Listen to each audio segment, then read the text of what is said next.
जी, बिस्मिल्लाहिर्रहमानिर्रहीम। अच्छा, अभी स्टूडेंट्स ये वर्कशीट जो है, ये मैंने आप लोगों को सेंड की। अच्छा, और ये पहले मैं बता दूं कि ये जो मैं वीडियो है, ये यूट्यूब चैनल पे डालूंगी। और उसमें लेकिन ये स्पेसिफिकली मैंने क्रेसेंट C1 के स्टूडेंट्स के लिए बनाई है। तो और इसमें शायद स्टेप्स जो है वो ज़रा ज़्यादा एलिबरेटेड होंगे। तो जो एक्सपीरियंस स्टूडेंट हैं जो इस वीडियो को देखें, अ, वो अगर कुछ स्टेप्स को ओमिट करना चाहें तो they can omit the steps. लेकिन मेरे स्टेप्स शायद थोड़े ज़्यादा डिटेल में होंगे। तो एक तो आपने उस चीज़ का ध्यान रखना, और दूसरा ये कि ये जो शीट है, मैं जो भी मैं काम करवा रहा हूँ, ये D2 chapter 2E2F chapter number 5 exercise 5A 5B और चैप्टर 6 6A और 6B से रिलेटेड है। और सिर्फ मैं वर्ड प्रॉब्लम को डिस्कस करूँ। तो क्योंकि स्टूडेंट्स की काफ़ी मैसेजेस वगैरह जो है वो मैं रिसीव कर रहा था कि they have issues with the word problems. वो मैंने फिर ट्राई करता हूँ कि जो वर्ड प्रॉब्लम्स हैं इनको मैं डिस्कस करूँ। अच्छा, इसमें आप जो देखें कि ये जो टोटल है, ये 6 पेजेस के ऊपर है। लेकिन मैंने डिफरेंट शीट्स हैं। जैसे ये टॉपिक आप देख रहे हैं, मैंने मतलब बिल्कुल फैब्रिकेट किया हुआ है। यानी टॉपिक 20 में A B C D E, ये जैसे आपको ये नज़र आ रहे हैं, ये नज़र आ रहे हैं, ठीक है। तो इसमें से मैंने सिर्फ एक टॉपिक लिया है, और उस टॉपिक से रिलेटेड जो क्वेश्चंस हैं वो मैंने इसमें डाले हैं। उसमें फिर ऐसा है, जैसे ये देखें, ये पार्ट C है। इसका मतलब है कि इसके A और B जो वो रेलेवेंट नहीं थे इस टॉपिक से, तो इसलिए मैंने इसको उसमें इंक्लूड नहीं किया। सिर्फ वही वैल्यूज ली हैं जो इससे रिलेट करते हैं। तो इसमें पार्ट्स जो है वो आपको बार दफ़ा डिफरेंट नज़र आएंगे। जैसे ये देखो, ये बी आ रहा है, इधर भी बी आ रहा है। अब ए में क्या है उसका हमें कंसर्न नहीं है, हमें सिर्फ इस टॉपिक से रिलेटेड, यानी जहाँ पे आपने साइमल्टेनियस इक्वेशंस जो है उनको रिलेट करना है, वो है। अच्छा, अब जो है ये इस क्वेश्चन को तो मैंने खैर बच्चों को एक्सप्लेन किया हुआ है कि ये जो फिगर है, अ, ये सिर्फ हम लोग ए पार्ट जो है वो डिस्कस करें। तो बाकी इसकी डिस्क्रिप्शन और वो जो बाकी चीज़ें वो हमने डिस्कस नहीं की। हमने सिर्फ साइमल्टेनियसली इनको सॉल्व करना है। ना तो हमें इक्वेशन बनाने को कहा है। फिर LM और LN, ये इसकी और इसकी इक्वेशन हमारे पास है। तो हमने सिंपली, वो कह रहा है कि L जो है इसके कोऑर्डिनेट्स आपने फाइंड आउट करने, तो इनको साइमल्टेनियसली सॉल्व करेंगे तो ये आप सॉल्व कर पाएंगे। इस तरह के बहुत से क्वेश्चन किए हैं, तो मैं इस पे टाइम नहीं लगा रहा।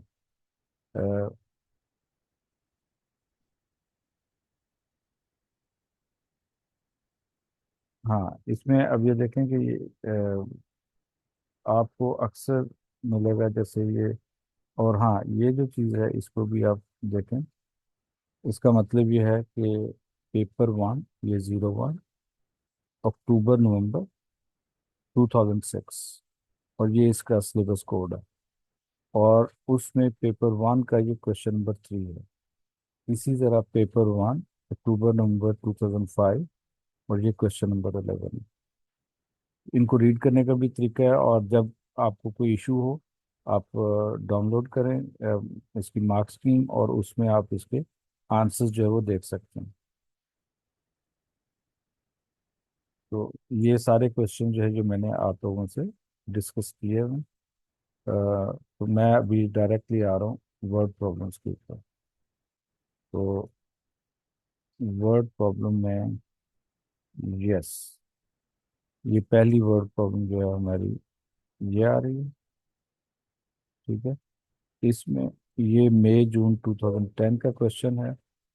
वो पेपर 1 है। 1 1 हमारे एक्चुअली दो वेरिएंट होते हैं। एक पे 1 1 1 का मतलब पेपर 1 वेरिएंट 1। वन टू का मतलब होगा पेपर वन वेरिएंट टू, यानी हमारी जो डिफरेंट रीजन्स बनी हुई हैं जिसमें वो एग्ज़ाम्स कंडक्ट करते हैं, तो हम लोग वैसे फॉल करते हैं वन टू में। लेकिन ये बच्चों में बाज़ दफ़ा मिसकंसेप्शन होती है कि हमने सिर्फ अपने रीजन के पेपर्स को देखना है, दूसरे रीजन्स को नहीं देखना। तो लेकिन मैंने इसमें दोनों वेरिएंट्स डाले हैं, हमारा वाला भी और दूसरे वाला भी। तो आप उनको कंपेयर, अगर उनके साथ रीजन्स ना लिखें आप, तो मेरा नहीं ख्याल कि आप उनको कंपेयर कर पाएंगे कि ये कौन सी रीजन का होगा। मैथ तो एक ही है ना, तो एक ही जैसे क्वेश्चंस होते हैं। बल्कि एक साल में सिर्फ बाज़ दफ़ा वो फिगर्स को चेंज करता है, स्टेटमेंट उससे मिलती जुलती ही वो जरूर डालता है। मतलब बैलेंस ये नहीं है कि किसी रीजन में इजी आ जाए और किसी में मुश्किल आ जाए। दोबारा अब ये जनाब हम स्टार्ट करते हैं। A stone is thrown vertically upward from the ground so that its height above the ground after t seconds, यानी जब आपने थ्रो किया तो उसको टाइम जीरो था, इज दिस, यानी height above the ground is equal to this. तो अगर हम इस तरह कर लें, ये इस तरह ऐसी सिचुएशन है कि आप ग्राउंड है, ग्राउंड से आपने बॉल को थ्रो किया और ये वापस आपका जो है ग्राउंड पे ज़ाहिर आएगा, इसकी जो हाइट रहेगी आफ्टर टी सेकेंड्स वो 1 मीटर है, 1 मीटर। बहरहाल ये डायग्राम बनाना ज़रूरी नहीं है, ये जस्ट आपको समझाने के लिए मैं बता रहा हूँ। तो आपका जो काम होगा वो आप लिखेंगे let the vertical height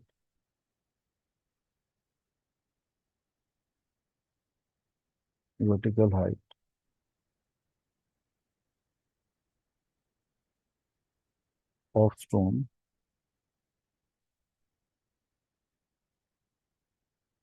is H. अब हम वो जो इक्वेशन दी हुई थी उस इक्वेशन को हम इधर लगाते हैं, h is equal to 20 minus 5t²। अब वो ये कह रहा है कि find,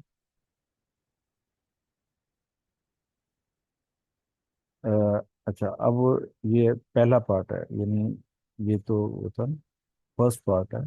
show that the value of t when the stone is 15 metre above the ground. अब 15 मीटर अबव द ग्राउंड जो है उसका मतलब ये है कि ये 15 मीटर है, ये फर्ज करें इतना 15 मीटर, ये 15 मीटर। अब इसमें एक बात और भी नोट कीजिएगा कि वो ये कह रहे हैं find the values of T. अब वैल्यूज ऑफ टी का मतलब है एक से ज़्यादा वैल्यूज होंगी टाइम की जब वो 15 मीटर अबव होगा। तो एक तो इधर वो 15 मीटर जाते ऊपर जाते हुए, और फिर वापसी पे भी वो ग्राउंड से 15 मीटर अबव होगा। तो बहरहाल हमें करना ये है कि हम इसको 15 अप्लाई कर देते हैं, तो ये 20t माइनस 5t²। अब इसको दूसरी तरफ शिफ्ट कर दें। तो जब आप दूसरी तरफ शिफ्ट, और एक बात मैंने काफ़ी दफ़ा स्टूडेंट्स को ये बात समझाई है कि कोशिश करें कि ये जो t² या x² जब क्वाड्रेटिक इक्वेशन बने, इसका जो कोफिशिएंट है वो नेगेटिव ना रखें। क्योंकि रखने में भी कोई हर्ज नहीं है, लेकिन क्योंकि ये कंफ्यूजन क्रिएट करता है और स्टूडेंट जो है वो बहुत ज़्यादा मिस्टेक्स करते हैं। तो ये ओवरऑल जो स्टूडेंट्स के लिए, अगर एक आदमी बच्चा है जिसको फुल कंट्रोल है अपने स्टेप्स के ऊपर, ये इंस्ट्रक्शन शायद उसके लिए ना हो, लेकिन ओवरऑल 99% स्टूडेंट्स के लिए ये इंस्ट्रक्शन है कि इसको शिफ्ट कर लिया करें दूसरी साइड पे। ठीक है, तो ये हमारे पास आ जाएगा 5t² minus 20t plus 15 equal to 0। अब हमने एक रिजल्ट प्रूव करना है, और रिजल्ट ये वाला प्रूव करना है हमें। ठीक? तो अब ये देखें कि अगर हम अ, ये तो 5t², 20 और 15 है, तो आप एक चीज़ ऑब्जर्व करें कि ये -40 प्लस 3 इज इक्वल टू। अब इस 5 को या तो ये दो तरीके हैं, कि you are dividing both side by 5, just to remove this, तो ये 5 5 से कैंसिल हो जाएगा, और 0/समथिंग is always 0, therefore 0/5 is 0, and t² - 4t + 3 is equal to, एक तो ये हो जाएगा। अब आपने इनको करना है फैक्टराइज। अच्छा ये देखिएगा कि ये जो क्वेश्चंस हैं, क्योंकि ये D2 से रिलेटेड है, और D2 में क्वाड्रेटिक इक्वेशन जो है वो हमने यूज़ नहीं, वो क्वाड्रेटिक फार्मूला जो है वो हमने यूज़ नहीं किया हुआ। तो ये जहन में रखिएगा कि सारे क्वेश्चंस जो है वो फैक्टराइज हो जाएंगे, या फिर आप उधर ही छोड़ देंगे जहाँ पे अगर वो फैक्टराइजेशन जो है वो कंप्लीट नहीं होती अभी के लिए। ठीक है, और जब हम क्वाड्रेटिक फार्मूला पढ़ लेंगे तो then you can solve everything. तो बहरहाल इसको आप सॉल्व सॉल्व कर सकते हैं। अब इसमें जो है फैक्टराइजेशन के लिए मैंने आप लोगों को भी एक्सप्लेन किया हुआ, और वो ये है कि इफ ये t² या x² जो भी है, if these two constant value and this, if they have the same sign, same sign का मतलब ये है कि अब ये देखें कि t² के बाहर इधर नेगेटिव नहीं है, पॉजिटिव है, और t जो है वो भी पॉजिटिव है, इसका मतलब they have the same sign. तो ये जो दरमियान वाला साइन है, मिड टर्म ब्रेक जब करेंगे तो ये रिपीट करेगा, यानी जो आपने टर्म को ब्रेक करना है उसमें ये दो दफा यही वाला साइन आएगा। जैसे ये देखें t², मैं ये ब्रैकेट इसलिए डालता हूँ कि इस ब्रैकेट को आपने फिल करना है, और इस तरह लिखने से इसका एक फायदा ये होगा कि अब आपको ये पता है कि दो नेगेटिव वैल्यूज जब दी हुई हों, -2 -3 सपोज, तो इसका आंसर जो है वो -5 आएगा। In other words, if the signs are same तो आप कर एडिशन रहे होते हैं, लेकिन साइन जो है वो नेगेटिव का आता है।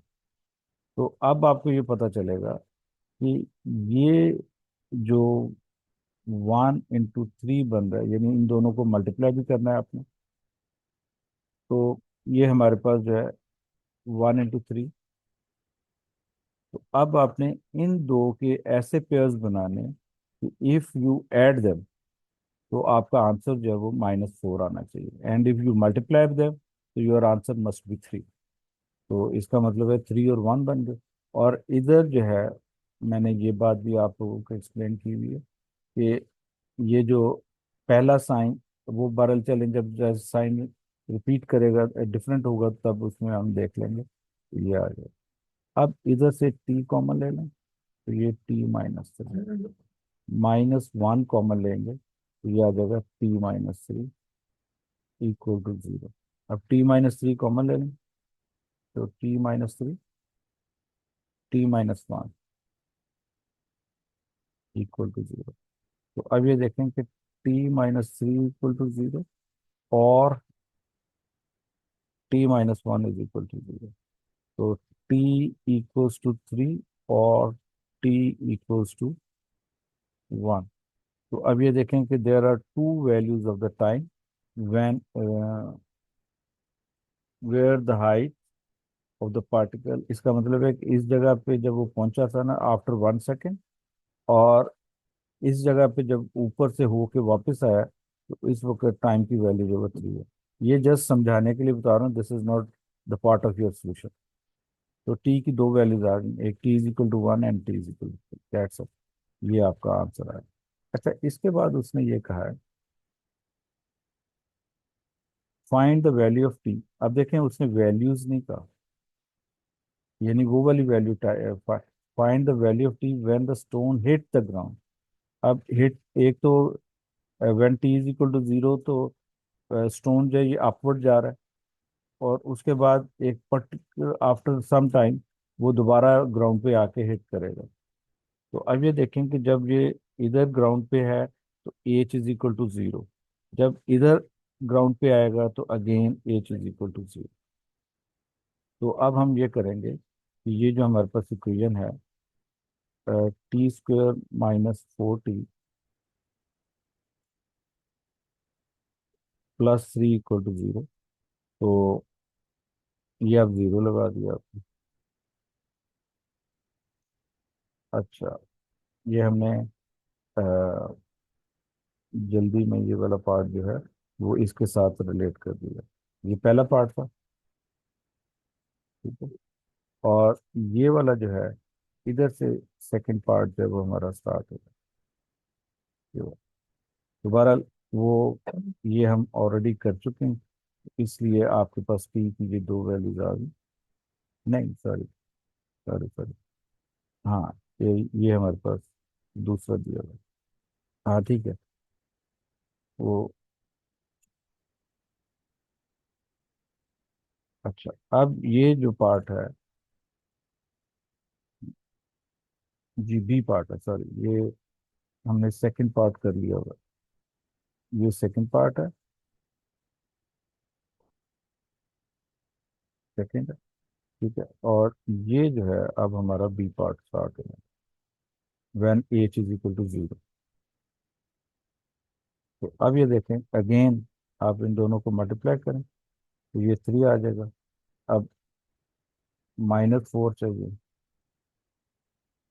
अच्छा, सॉरी,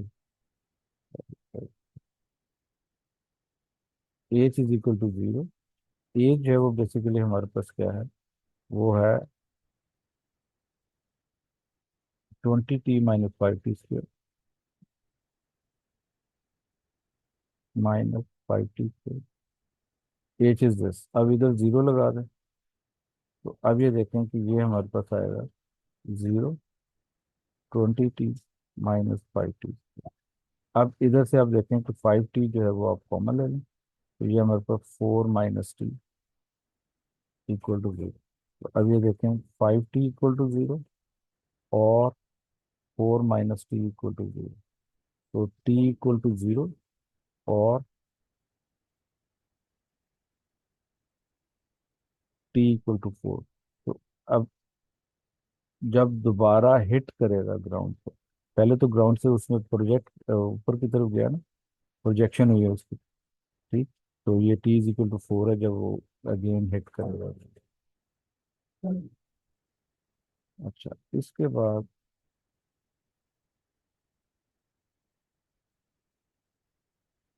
अब ये क्वेश्चन नंबर वैसे 40 है। अब इधर 32 है, इधर 40 है। तो बेसिकली ये है कि मैंने सिर्फ इस पर्टिकुलर टॉपिक से रिलेटेड अपनी शीट में से क्वेश्चंस को पिक करके इस जगह पे डाला हुआ है। और ये हमारे पास बन रहा है मई जून 2011। पेपर 1-2 है और क्वेश्चन नंबर 26 है।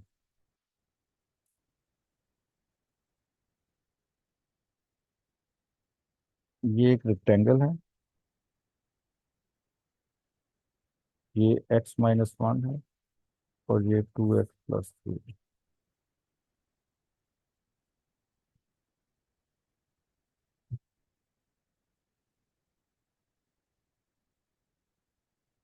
ये rectangle, it means all the angles are equal to 90 degree. अच्छा, अब इसमें देखें कि आप सपोज कर लें, लेट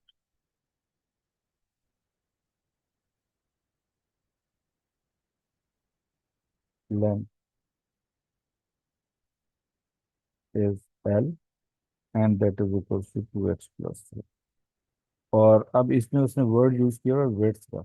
अब अक्सर बच्चे जो है ना, उन्होंने बचपन में अपने ये पढ़ा हुआ है, area of the rectangle length into breadth. अब वो ब्रेड्थ और विड्थ को अब्जॉर्व करना उनके लिए बड़ा मुश्किल मुश्किल होता है। तो भाई, एक ही चीज़ है, ब्रेथ या width is the same thing.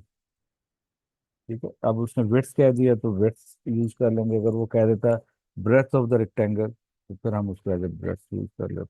तो विड्थ जो है, इसको आप चलें W कह लें, और ये क्या आएगा, x - 1। और ये सेंटीमीटर्स में इसकी लेंथ आ रही है। और उसके बाद उसने एरिया भी दिया हुआ है। एरिया जो है, एरिया दिया हुआ है 12 सेंटीमीटर स्क्वायर। अब हम ऐसा करते हैं, ये हमारे पास गिवन इंफॉर्मेशन है, और पेरीमीटर जो है उसने कहा है, पेरीमीटर वो उसने कहा फाइंड आउट करें, ये फाइंड आउट करना है हमें। ठीक है। तो अब ये देखें कि जो एरिया है वो क्या हो जाएगा, लेंथ इंटू विड्थ। ठीक। तो एरिया जो है वो 12 दिया हुआ है, लेंथ जो है वो 2x+3 है, और x-1 दिया है। अब इसको आप ब्रैकेट ओपन कर लें, तो 2x² -2x + 3x -3 और 12 आ गया। अब इस 12 को आप इधर ले आए, तो ये इधर आ जाएगा 0, 2x² +x -3 -12। तो ये आपको एक मैंने फ्लिप करने का वो बताया हुआ, कि अगर पूरी की पूरी साइड जो है आपने, क्योंकि ये मैं इसलिए करता हूँ कि हम नॉर्मली जिस चीज़ को सॉल्व करना होता है वो हमारे लेफ्ट साइड पे होती है, और ज़ीरो जो होता है ये हमेशा हम लोग राइट साइड पे लिखते हैं। तो ये आ जाएगा 2x² +x -15 = 0। ये मैंने बात आप लोगों को क्लास में भी बताई हुई है कि अगर a = b हो तो इसको हम लिख सकते हैं, या ऐसे कर लें, a + b = c + b। तो अब अगर पूरी की पूरी साइड की को चेंज करना चाहें तो हम इसको पूरी साइड पे ऐसे लिख सकते हैं, a + b, फर्क नहीं पड़ेगा। ठीक है। ये आप, कुछ ऐसी चीजें होती हैं जो इनिशियली आप याद रखते हैं और फिर बाद में ये आपकी प्रैक्टिस में आ जाती है और आप अंडरस्टैंड करते हैं इस चीज़ को। बहरहाल अभी मैं इसके ऊपर टाइम जो है वो ज़्यादा वेस्ट नहीं कर सकता। अब अगेन ये देखें, इन दोनों के साइन डिफरेंट है, ये +2 है और ये नेगेटिव है। तो when the signs are different, तो आप याद रखें कि जो मिड टर्म ब्रेक में दरमियान का साइन है वो भी डिफरेंट आएगा। तो ये इस तरह से आएगा 2x²। अब पहले वाला ये वाला साइन लिया करें, ये भी इसलिए तरतीब बता रहा हूँ कि आपके मिस्टेक के चांसेस जो है वो कम हो जाएंगे, और कुछ स्टेप्स अगर आपको याद हो जाए, तो ये पहला प्लस आएगा, अगला जो है वो ऑल्टरनेटिव आएगा, यानी अगर ये प्लस है तो ये माइनस आएगा, अगर ये माइनस होता तो ये फिर प्लस आता। इस नेगेटिव के साथ कोई ताल्लुक नहीं, = 0। अब जो है, अब ये देखें कि हमने क्या करना है, इन दोनों को मल्टीप्लाई करना है, तो जब मल्टीप्लाई करेंगे तो यू गेट -30। ठीक। अब इसमें मैंने आपको एक चीज बताई हुई है कि आप लोग जो है, अगर ये 15 और 2, इसको मल्टीप्लाई, ये तो एक छोटी वैल्यू है, इसको तो बड़े आराम से हम फैक्टराइज भी कर सकते हैं सारा। लेकिन एक चीज अगर आप जहन में रखें कि आप ए के फैक्टर्स अलग, इसके टू के फैक्टर्स आप, टू के क्या बनेंगे, 2 × 1, और 15 के क्या बनेंगे, 3 × 5। तो आप इनको ऐसे लिख सकते हैं, 1 × 2 × 3 × 5, बजाय इसके कि आप पहले 30 करें, और 30 करने के बाद फिर आप 30 को इधर लिखें, इधर 2 आएगा, इधर 15 आएगा, फिर इधर 3 आएगा, फिर 5 आएगा, और फिर 5 आएगा, और फिर 1 आएगा। तो बजाय इसके कि आप मल्टीप्लिकेशन भी परफॉर्म करें, अगर ये पेपर 1 में है तो आपके लिए एक कैलकुलेटर अवेलेबल नहीं होगा, तो उसमें फिर आप जितना क्विक और जितना मेंटल कैलकुलेशन कर सकते हो उतनी, और जितनी लेस स्टेप्स इन्वॉल्व हो ज़्यादा बेहतर है। तो 2 के फैक्टर 2 × 1, 15 के 3 × 5, इन दोनों को मर्ज कर दें, तो अब ये देखें ये वही चीज़ बन रही है, 1 × 2 × 3 × 5, ये वही चीज़ बनी। तो इसमें हमें मल्टीप्लिकेशन का स्टेप और ये वाला स्टेप जो है वो हमारा एलिमिनेट हो जाता है। 12। अब आपने ये देखें, इधर एक साइन प्लस है और एक माइनस है, इसका मतलब है कि now we have to subtract them। अब मैंने आपको काफ़ी सारे मेथड बताए हैं, तो वन ऑफ दैट के आप इनको इस तरह से आपने 1 2 3 4 आपके पास वैल्यूज हैं, इनको टू पेयर्स यानी वन पेयर में कन्वर्ट करना है। यानी टू वैल्यूज बनाएंगे आप ऐसी, जिनको सब्ट्रैक्ट करें तो your answer must be one. ठीक है। और जब आप उनको मल्टीप्लाई करें, योर आंसर मस्ट बी -30। ये वाला। तो मेरा ख्याल है, ये देखें, 6 और 5, 6 - 5। और फिर मैंने जब ये बताया कि आप इधर प्लस लिखेंगे, तो इधर आपने हमेशा बड़ी वैल्यू लिखी। उससे फिर ये है कि आपकी वो साइन की जो गड़बड़ है वो भी नहीं होगी। आप इधर बड़ी वैल्यू लिखेंगे, इधर आप छोटी वैल्यू लिखेंगे। तो अब ये देखें कि 2x कॉमन ले लिया, x+3 -5 x+3 = 0। तो ये आ जाएगा 2x - 5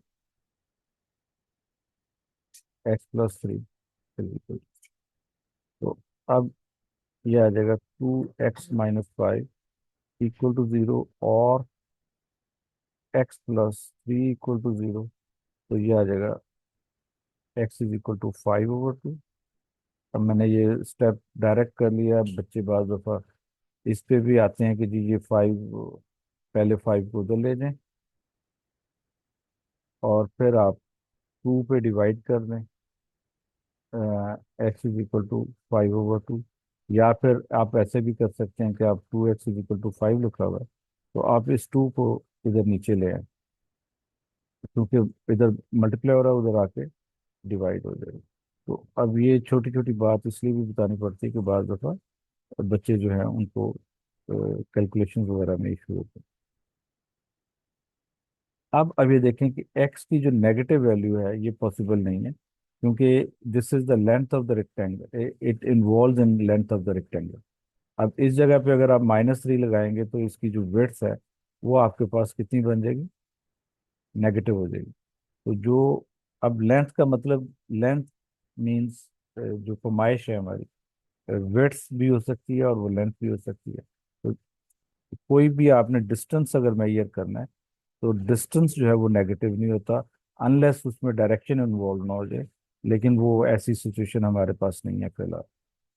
तो आप इधर लिखेंगे कि x का not be equal to -3, so x = 5/2। अच्छा, अब ये देखें कि ये x को अभी हम मिक्स फ्रैक्शन में कन्वर्ट नहीं करेंगे, क्योंकि अब हमारा जो मेन उसने मांगा हुआ है, वो उसने पेरीमीटर मांगा हुआ है। पहले तो क्या है ना, सॉल्व करें, सॉल्व कर दिया। अब सॉल्यूशन जो है उसमें आपकी ये दोनों वैल्यूज इन्वॉल्व, यानी x = -3 एंड x = 5/2। हाँ, इसमें आप ऐसा लिख सकते हैं कि जब आप सॉल्यूशन लिखेंगे तो ये 2 whole 1/2, if it is paper 1, तो कोशिश करें कि आप डेसिमल्स में ना दें। ठीक है। और वैसे भी अगर आपने आगे कैलकुलेशंस को कैरी आउट करना हो तो हमेशा एग्जैक्ट वैल्यूज को लेना चाहिए। डेसिमल्स अगर एग्जैक्ट ना हो, अगर फर्ज करें जैसे 2/3 है, इसको अगर आप देखें तो ये 0.66, कहीं पे भी राउंड ऑफ करेंगे तो ये एग्जैक्ट वैल्यू नहीं होगी, बल्कि ये राउंडेड वैल्यू होगी। और अगर आपने ज़्यादा सारे डेसिमल प्लेसेस यूज़ करें तो प्रोबेबली आपको फिर मल्टीप्लिकेशन वगैरह में प्रॉब्लम आ सकती है, if it is in paper 1। और पेपर ये आपका आंसर भी गलत आएगा। तो इसलिए कोशिश करें कि जो एग्जैक्ट फ्रैक्शंस के अंदर जो वैल्यूज हैं उन्हीं को आप रखें। अच्छा भारत, अब हमने लिया है जनाब x = 5/2।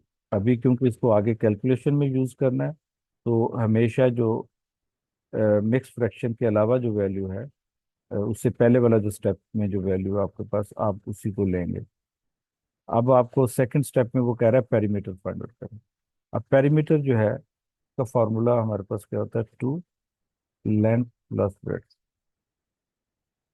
यानी उनकी जो साइज। अब लेंथ जो है वो हमारे पास उसकी वैल्यू है 2x + 3। तो इस जगह पे आपने लगाएं 2x की वैल्यू 5/2 + 3, ये कैंसिल आउट हो जाएगा और लेंथ जो है वो हमारे पास 8 आ जाएगी। अब वेट्स चाहिए, तो वेट्स इज x - 1। तो वेट्स की जो वैल्यू है वो आ जाएगी 5/2 - 1। अब ये भी स्टेप बच्चों को बताना पड़ता है। ये ये 1 है, तो अब इनका एलसीएम यानी ये वैल्यू, डिनोमिनेटर की वैल्यू जो वो सेम करनी है, इस प्रोसीजर को एलसीएम बोलते हैं। तो बहरहाल वो 2 आ रहा है आपके पास, तो इसको भी 2 बना दें, इसको भी 2 बना दें। तो 2 से मल्टीप्लाई और डिवाइड करेंगे तो ये हमारे पास आएगी 5/2 - 2/2। और तो ये 5 - 2, दैट इज 3/2। तो विड्थ जो है वो हमारे पास 3/2 आ गई, लेंथ जो है वो हमारे पास 8 आ गई। So your perimeter is 2 into length, जो अभी अभी हमने फॉर्मूला लिखा है लेंथ प्लस विड्थ वाला। तो 8 प्लस 3/2। अगेन इधर 1 है, तो 2 से मल्टीप्लाई, ऊपर भी 2। ठीक है, तो ये हमारे पास आ जाएगा 2 16/2 प्लस 3/2। तो ये मैं स्टेप्स ज़्यादा इसलिए करूँ कि बच्चों को कोई इशू ना है। ठीक है, अदरवाइज ये इतने ज़्यादा स्टेप्स करने की ज़रूरत नहीं है। आप डायरेक्ट इन चीज़ों को ले सकते हैं, क्योंकि उसकी रिक्वायरमेंट जो है वो आपके पास 19 सेंटीमीटर। जब आप ये करेंगे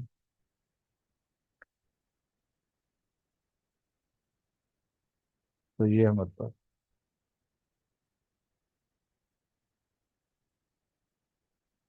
पेरीमीटर इज 19 सेंटीमीटर। ये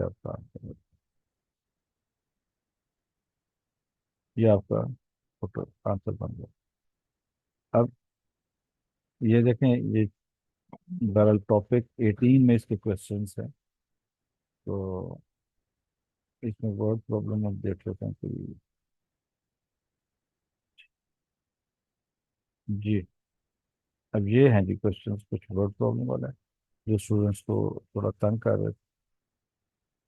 अच्छा, अब इसका ईयर और पेपर नहीं लिखा हुआ, होपफुली ये पेपर 2 होगा। अब ये नवंबर 13 है, ये नवंबर 14 है, तो मे बी ये 13 के क्यों आगे पीछे वाला होगा। तो 12, वो शायद जहाँ से मैंने ये लिया है वहाँ पे ये कट हो गया हो, क्योंकि उधर से इधर कन्वर्ट किया हुआ। तो बहरहाल देखते ये हैं। अब क्वेश्चन क्या है? Ada is X years old and Bill is y last year. अब लास्ट ईयर का क्या मतलब है? पिछले साल, यानी 1 साल पहले। यानी पिछले साल में अगर जाएंगे, अभी फर्ज करेंगे वो अगर सपोज 10 ईयर है, तो पिछले साल उसकी एज क्या होगी? 9 ईयर, वन वन लेस है द करंट एज। ठीक है, वो form an equation in x and Y show that it simplifies, हाँ sorry, last year Bill was 6 times as old age other. ये एक इम्पोर्टेंट बात। ठीक है, तो पहले तो हम लिखते हैं लेट, और लेट नहीं बल्कि वो उसने ऑलरेडी दिया हुआ, इसलिए लेट करने की जरूरत नहीं। अदा एज, अब ये प्रोनाउंसिएशन भी चेक कर लीजिएगा। आई थिंक ये अदा ही है। अदा एक्स ईयर्स एज,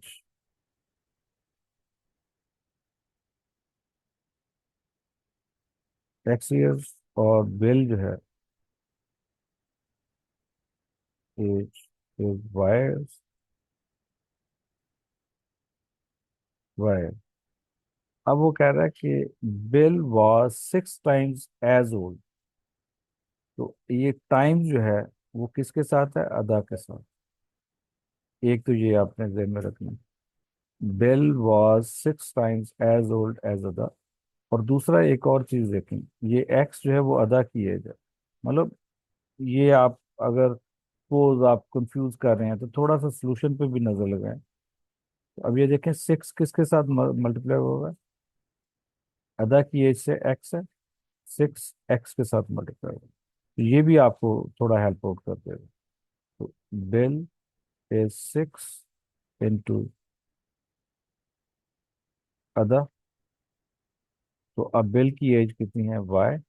हाँ, अब पिछले साल की बात हो रही है, इसलिए y-1 आएगा। 6x-, यानी पिछले साल अदा की एज जो है वो कितनी होगी, करंट एज से 1 ईयर लेस। और बिल की एज कितनी होगी, 1 year less than the current age. तो y-1 is equal to 6x-6। तो y इक्वल्स टू 6x-6 + 1। तो ये y आ जाएगा 6x + 5, और -5, सॉरी।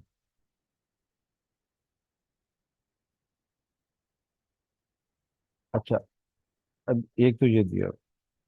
अब एक और उसने ये कहा है, अब सेकंड पार्ट है, this is the first part.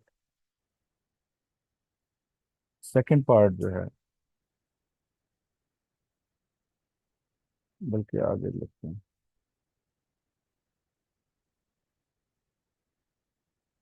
Second, अब सेकंड पार्ट जो उसने कहा है, इन 19 ईयर्स टाइम, यानी करंट ईयर से 19 ईयर्स अहेड, आगे। तो अब बिल की एज कितनी हो जाएगी, वैसे अगर देखा जाए, अदाज एज जो है वो आ जाएगी x + 19 ईयर्स। और अच्छा, अब ये इतनी डिटेल देने की भी ज़रूरत नहीं है, यूनिट्स जो है वो आंसर में रिक्वायर्ड होते हैं। तो इधर अगर आप यूनिट्स ना भी डालें तो खैर है। Bill age y + 19। अब after 19 year, in 19 years time, Bill will be twice age old as Ada. Twice means double. किससे, अदा की एज से। तो इसका मतलब है कि अदा की एज को अगर 2 से मल्टीप्लाई करेंगे तो बिल की एज जो है वो आ जाएगी। तो बिल अगेन इज 2 × अदा एज। अब ये आ जाएगा जनाब y + 19, और ये 2 × x + 19। y + 19 is equal to 2x + 38। y is -19। तो y इक्वल्स टू,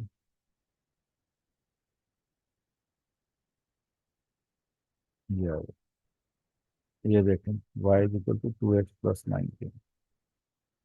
तो अब इसको आप कह लें इक्वेशन 1, इसको कह लें इक्वेशन 2। अब देखें कि इस जगह पे जो एलिमिनेशन मेथड है वो मेरा नहीं ख्याल आपको अप्लाई करना चाहिए। उसकी वजह ये है कि ये भी y जो है वो सब्जेक्ट बना हुआ है, इधर भी y सब्जेक्ट बना हुआ है। तो हम अगर इस तरह करें कि ये जो y की वैल्यू है इसको हम इस जगह पे अप्लाई कर दें, या इस वैल्यू को इधर y की जगह पे लगा दें, it is totally up to you. तो by using the equation 1 and 2 we can simplify it like, ये देखें, 6x - 5 is equal to 2x + 19। अब इसको दूसरी तरफ ले जाएं, क्योंकि x की वैल्यू चाहिए। अब ये आ जाएगा 6x - 2x is equal to 19 + 5। जब साइड चेंज करेंगे, सिंगल वैल्यू की जब साइड चेंज करते हैं तो उनके जो एग्जिस्टिंग साइन होते हैं वो चेंज हो जाते हैं। अब -5 था उधर जाके प्लस हो जाएगा, +2x था उधर जाके तो 4x। और ये कितना हो जाएगा भाई, 24। तो इसका मतलब है अदा एज जो है हमें, चलें तो y की वैल्यू अब निकाल लेते हैं। पहले y की वैल्यू निकाल लेते हैं। तो put put in equation equation 1। तो इक्वेशन 1 में जब रखाएंगे तो ये देखेंगे, 6 × 6 - 5, दैट इज 36 - 5। तो y is equal to 31।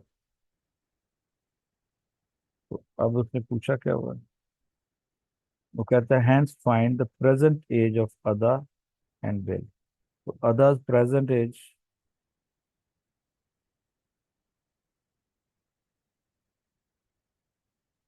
अदाज present age, वो लिख ले। Present age of Ada is 6 years। अब इधर आपने यूनिट्स रूल लिखना, और बिल जो है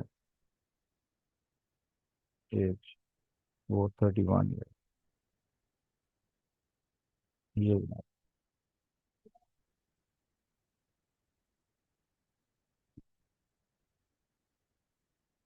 अब ये देखें कि ये वाला क्वेश्चन दिया हुआ है।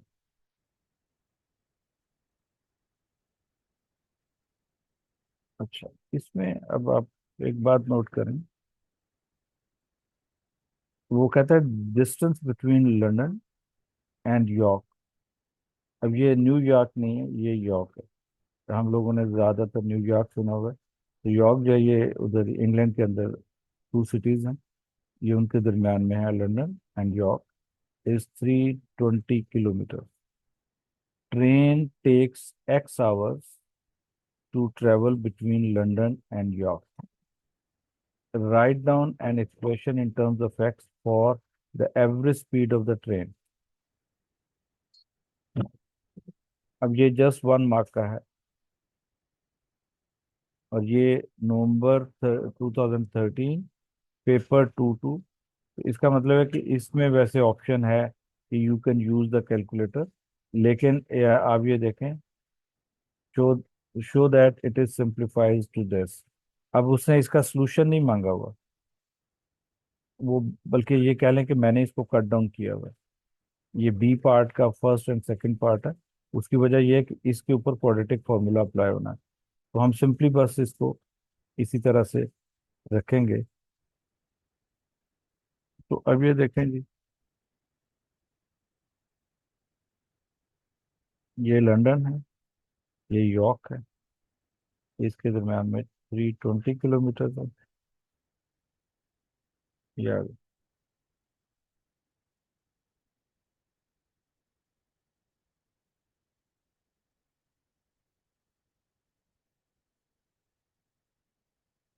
चलिए।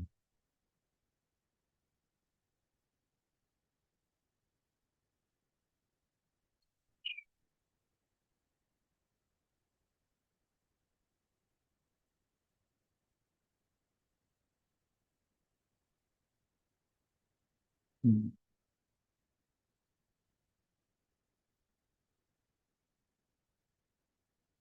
जी, ठीक है। अब इधर हम लेट कर लेते हैं।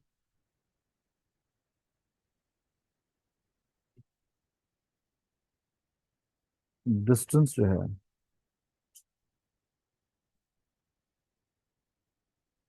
डिस्टेंस जो है वो हमारे पास 320 किलोमीटर। उसके बाद है speed of the train.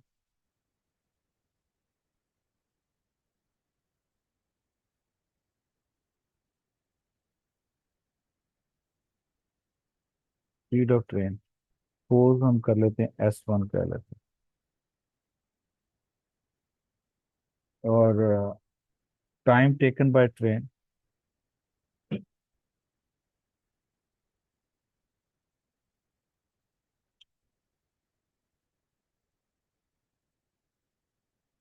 Train वो X hours दिया हुआ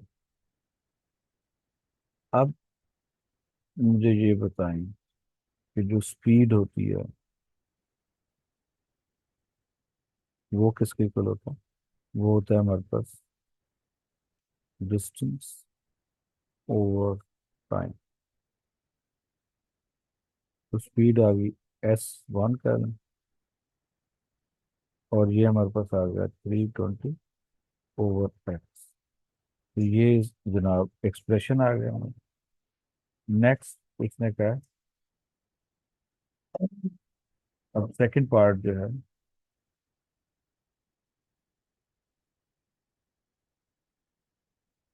अब ये देखो, ये इधर जो है ना वो, जो मैंने कॉपी पेस्ट वगैरह किया हुआ ना, उसमें ये थोड़ी सी एलिमिनेट हो गया। ये बेसिकली 2 होल 1/2 है, are longer than the train travel between London and York. तो इसका मतलब है कि जो टाइम उसको लगा था वो एक्स आवर्स लगा था। तो ये अब लिखें टाइम टेकन बाय कार,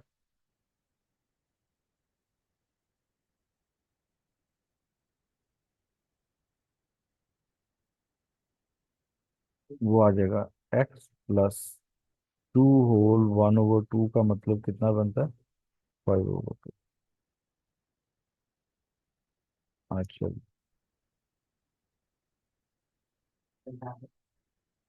अब स्पीड ऑफ कार जो है, लेट कर लें speed of car is equal to s2। अब देखें s2 इज इक्वल टू 320, क्योंकि डिस्टेंस तो सेम है ना। और ये आ जाएगा x+5। अच्छा, इसको 2.5 भी लिखा जा सकता है। अगर आप ये, लेकिन वो क्योंकि बच्चे जो है वो बाज दफ़ा हेजिटेट करते हैं, जिस स्टेज के लिए ये मैं वीडियो बना रहा हूँ उस स्टेज में बच्चे जो है वो डेसिमल मल्टीप्लिकेशन जो है वो उनके लिए काफ़ी मतलब एक हॉरिबल चीज़ है। तो बहरहाल इसलिए मैंने इसको एग्जैक्ट उसमें रखा है, ताकि अगर आप चाहें तो उसको कर सकते हैं। बहरहाल it is totally up to you, अगर आप 2.5 रख के और बाद में डेसिमल मल्टीप्लिकेशन कर सकते हो तो ठीक है। और अगर ये पेपर 2 है तो उसमें तो फिर आप 2.5 रख रख सकते हैं और बाद में फिर उसको कन्वर्ट करना है नॉन फ्रैक्शन वैल्यू। अच्छा, अब जो है उसने ये कहा है कि जो स्पीड ऑफ द ट्रेन है it is 80 kilometre greater than the speed of the car. इसका मतलब है स्पीड ऑफ ट्रेन,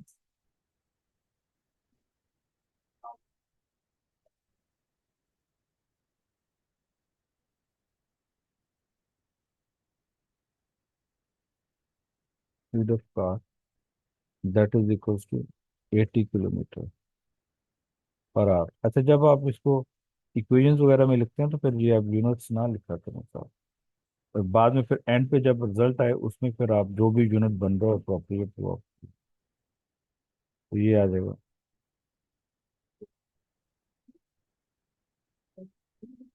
अब S1 जो है जो हमने निकाला हुआ है वो हमारे पास क्या है?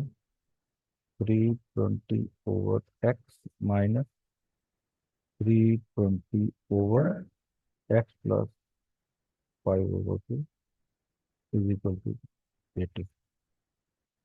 अब इसको आपने सेम करना है, तो आप क्या करेंगे?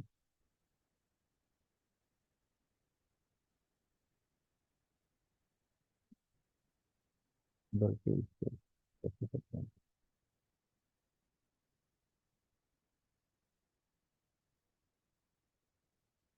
ये रहते हैं 320 इंटू x+5/2 और ये आ जाएगा x x+5/2 -320 x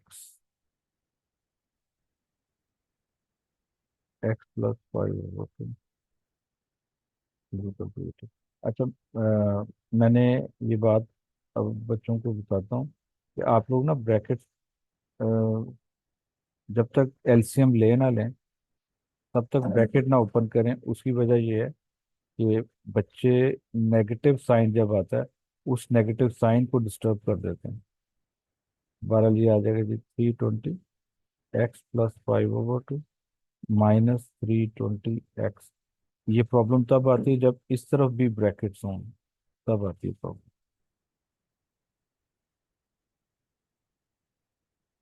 ये 80 आ गया। अब इसको आप इधर ले जाएं, तो अब ये देखें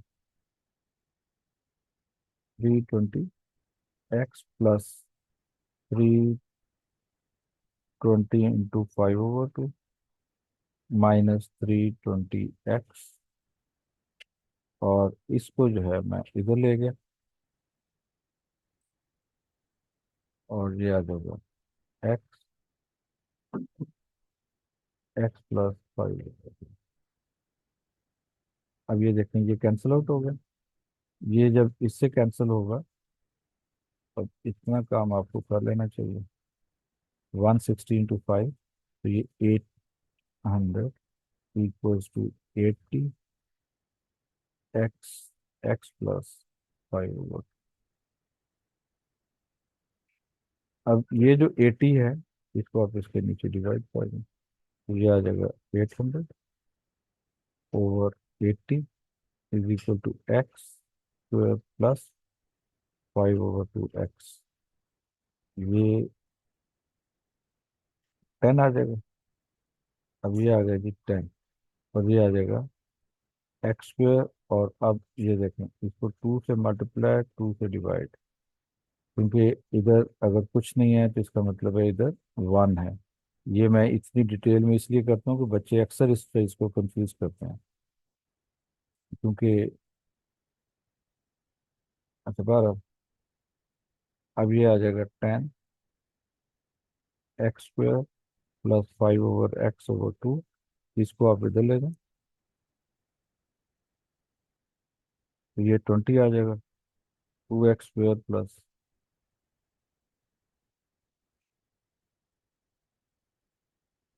ये आ गया। अब इसको इधर ले आए तो ये आ जाएगा 0, और ये आ जाएगा 2x² + 5x - 20। अब वो फ्लिप करने वाली बात मैंने आपको बताई हुई है। तो 2x² + 5x - 20 = 0। बस ये शो करना था, इसको आगे सॉल्व नहीं करना, इस पर्टिकुलर क्वेश्चन करना।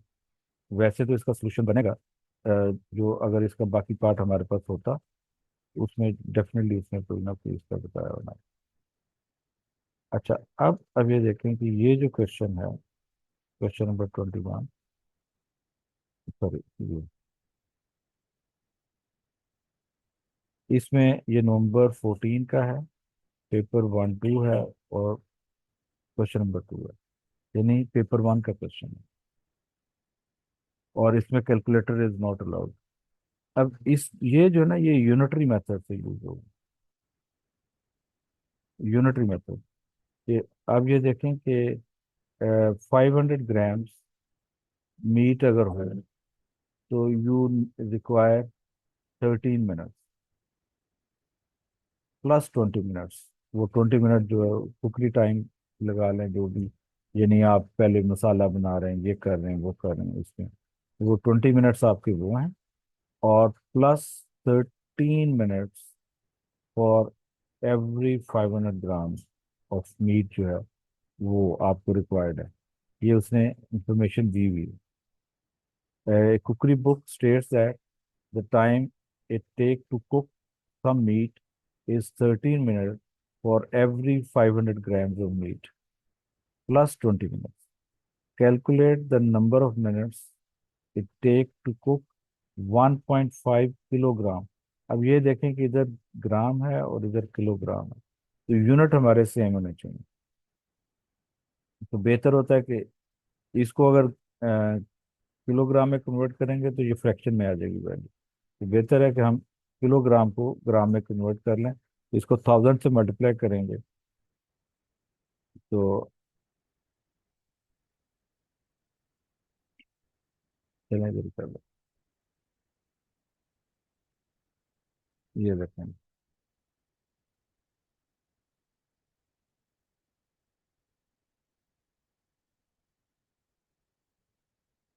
ये कौन सा क्वेश्चन है? क्वेश्चन नंबर 21 है, शीट के अकॉर्डिंगली। तो जी, क्वेश्चन नंबर 21,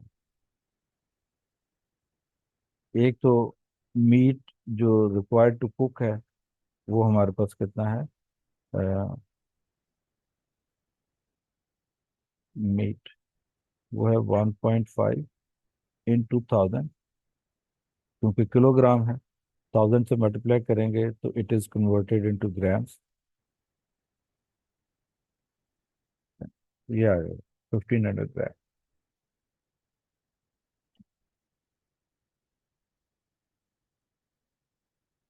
अच्छा जी। अब जो है हम इधर यूनिटरी मेथड जो है वो भी यूज कर सकते हैं, और एक जो है बटरफ्लाई मेथड है।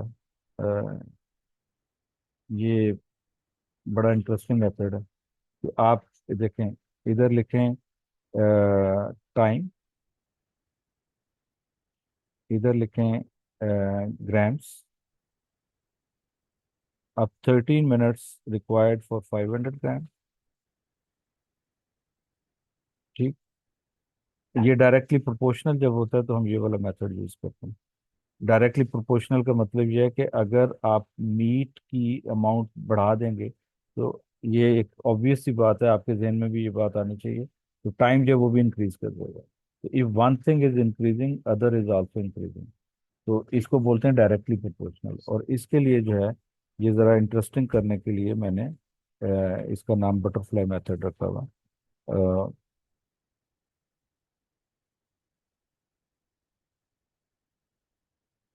तो अब time is required, time is unknown for us.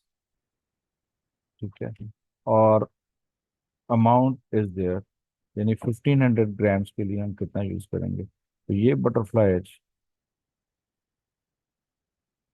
Mean आपने इनको वैसे अगर बटरफ्लाई बनाना भी चाहें तो बना सकते हैं। ठीक है। ये जरा खूबसूरत करके ये बटरफ्लाई बन गया। अब क्या करते हैं, इसको आप इससे मल्टीप्लाई करते हैं, इसको आप इससे मल्टीप्लाई करते हैं। तो करें ज़रा, तो ये देखें, ये एक्स वाली वैल्यू को लेफ्ट पे रख लेते हैं शुरू में, तो ये आ जाएगा 500। X is equal to 13 into 1500।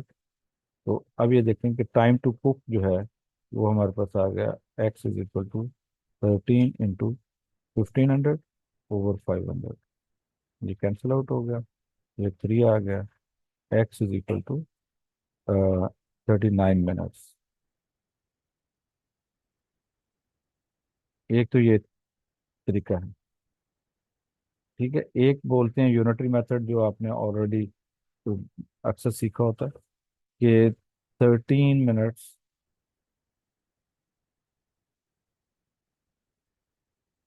Equals to 500 grams. अब आपको बेसिकली ये चाहिए ना, तो आप क्या करते हैं, 500 से बोथ साइड्स को डिवाइड कर देते हैं। ये, तो अब ये देखें कि 1 ग्राम जो है वो आपके पास कितना है जी, 13/500 मिनट। यानी 1 ग्राम ऑफ मीट जो है उसको करने के लिए यू रिक्वायर 13/500। अब हमें चाहिए 1500, तो हम बोथ साइड्स इधर 1500 से मल्टीप्लाई करेंगे तो इसको भी करेंगे, तो 1500, इधर भी हम 1500 से मल्टीप्लाई करते हैं, तो ये जनाब आ गया। तो अब देखें 1500 ग्राम के लिए हमारे पास जो है 13/500 इंटू 1500। तो ये इसको सिंप्लीफाई करें, ये 3, तो 39 minutes are required to gram of. इसका मतलब है कि अगर मीट की अमाउंट कुछ ज़्यादा भी हो, फर्ज करें 2000 हो, तो आपने सिंपली क्या करना है, 13/500 इंटू 2000 करेंगे तो आपके पास 2000 ग्राम्स के लिए वो टाइम आ जाएगा कि इतने मिनट्स आर रिक्वायर्ड। तो अब टोटल टाइम आपको कितना चाहिए, टोटल टाइम चाहिए 39 + 20, तो 59 minutes are required to cook the meat of 1.5 kg। अब अगला पार्ट जो है उसमें उसने ये दिया हुआ है, टाइम इन मिनट्स। ये जाहिर है ये एग्जैक्टली उसके साथ रिलेट नहीं कर रहा आपके सिलेबस के साथ जो वो है, लेकिन वो अगले एक्सरसाइज के अंदर है। दोबारा हम कर लेते हैं। इसमें मुझे कह रहा है the time in minutes, t जो है वो टाइम है मिनट्स के अंदर, to cook m grams of the meat, find the formula for t. तो अब जनाब अब ये देखते हैं कि टी जो है वो टाइम है रिक्वायर्ड, तो कितना आएगा, m इंटू क्या था 13/500 +20। तो इसको अगर आप थोड़ा सा इधर भी लिखते हैं, ऐसे लिखते हैं 13/500 m +20। अब ये एक फार्मूला बन गया। अब अगर किसी ने कुक करना है, जो भी अमाउंट कुक करेगा वो इस जगह पे ग्राम्स के अंदर इसकी अमाउंट डाल देगा, करेगा, तो उसके पास जो कुकिंग टाइम है वो आ जाएगा इन मिनट्स।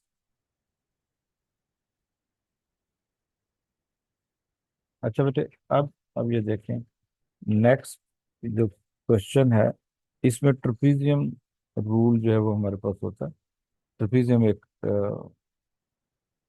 ये आप लोगों ने ज्योमेट्रिकल फिगर जो इसको पहले पढ़ा होगा, ये एच है, ये अगर फर्ज करें ए, और ये बी यानी लेंथ। अब इसका एरिया अगर आपको चाहिए, तो अब ये देखें, इसका एरिया जो है अगर ए से डिनोट करें तो वो आएगा 1/2 height into sum of parallel sides.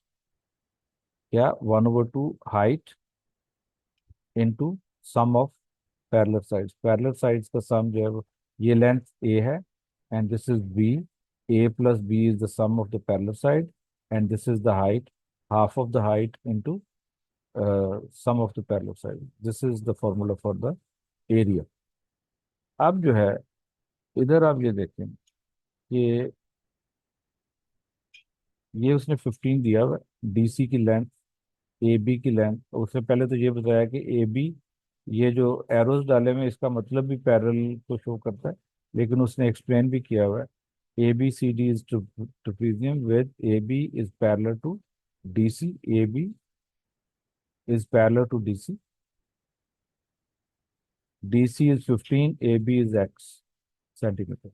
The perpendicular distance between a b, ये वाला परपेंडिकुलर डिस्टेंस यानी ये, इसको शॉर्टर डिस्टेंस भी बोलते हैं, DC is 3 centimeter less than the length of A B.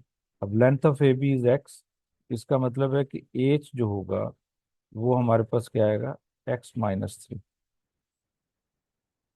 Centimetre.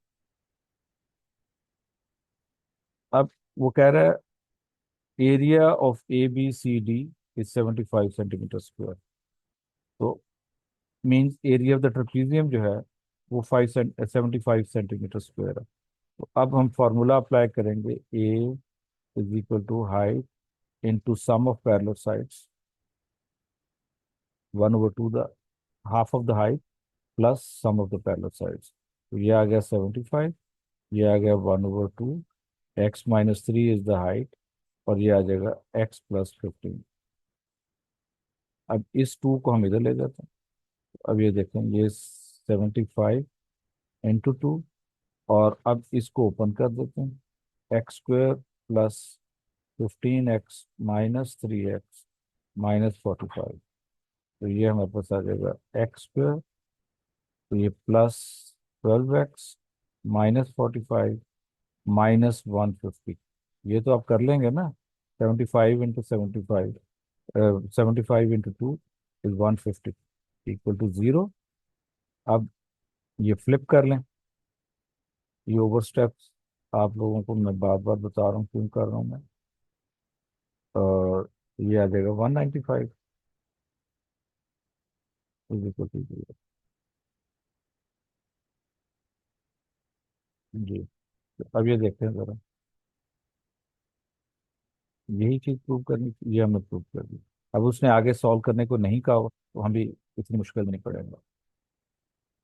अब आ जाए क्वेश्चन नंबर 28, और ये है मई जून, ये भी पेपर 2 का क्वेश्चन है।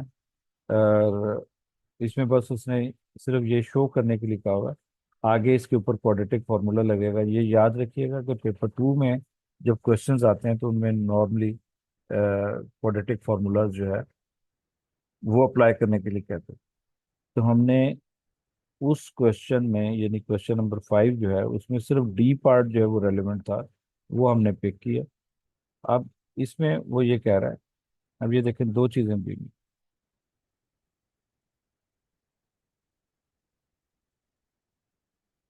हमारे पास एक रेक्टेंगल दी हुई है, और रेक्टेंगल में ये 2x लिया। अब सिर्फ एक ही लेंथ दी हुई है, लेकिन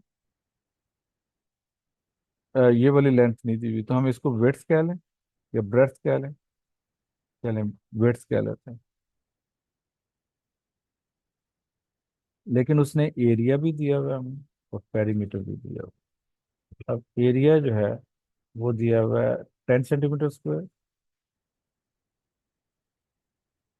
10 सेंटीमीटर स्क्वायर।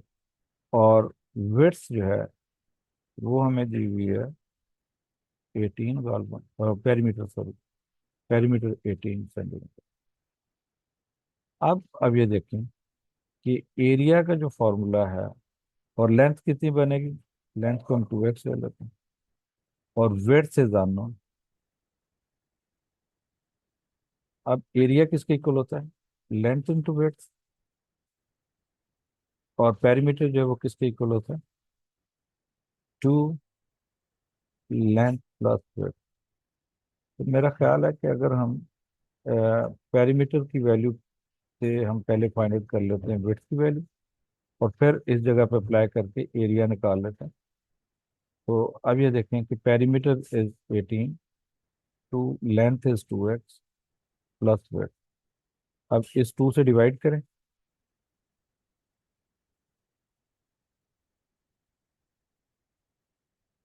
तो अब ये देखें कि ये हमारे पास, ये मैं एक बार करूं, ये आ जाएगा 9 - 2x is equal to width. यानी विड्थ जो है वो 9 - 2x आ गया। अच्छा, अब एरिया जो है वो हमारे पास किसके इक्वल है, लेंथ इंटू विड्थ। तो एरिया का फॉर्मूला गिवन है, हमने ये ऑलरेडी लिखा हुआ है। तो इधर हम 10 लगा देते हैं, और लेंथ की value is 2x, width is 9 - 2x। अब इसको सॉल्व करें तो ये कितना आ जाएगा, 18x - 4x² is equal to 10। अब इसको जो है आप दूसरी तरफ ले जाएं। अब फ्लिप नहीं कर रहे, क्योंकि हमें x² का कोएफिशिएंट पॉजिटिव चाहिए। इसको हम दूसरी तरफ लेके जा रहे हैं, इधर जीरो रह जाएगा। फ्लिप करने में क्या होता है, 10 इधर आ जाता है और ये उधर चला जाता है। तो 4x² -18x plus 10 equal to 0। आप देखें कि इसमें 2 जो है वो कॉमन आ रहा है, 2 को हम कॉमन ले लेते हैं। तो 2x² -9x plus 5 is equal to 0।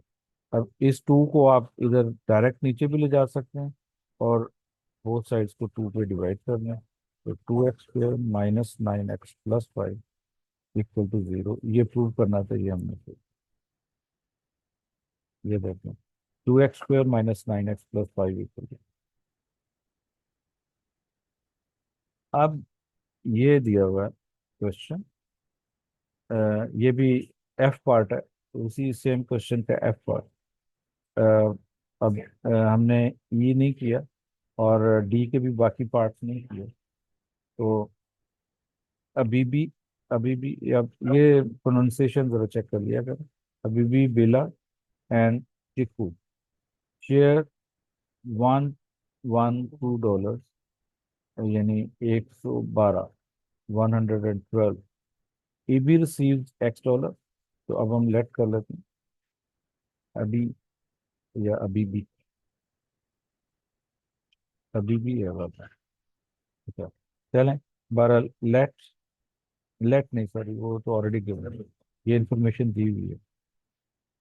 तो आप इधर लिखते हैं अभी भी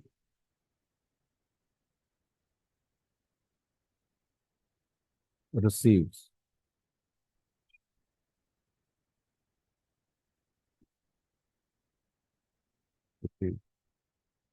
एक्स डॉलर्स।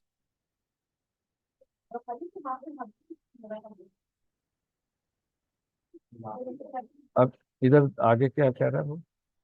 बेला रिसीव्स $12 लेस देन अबीबी, यानी जितने अबीबी के पास है उससे $12 कम है। बेला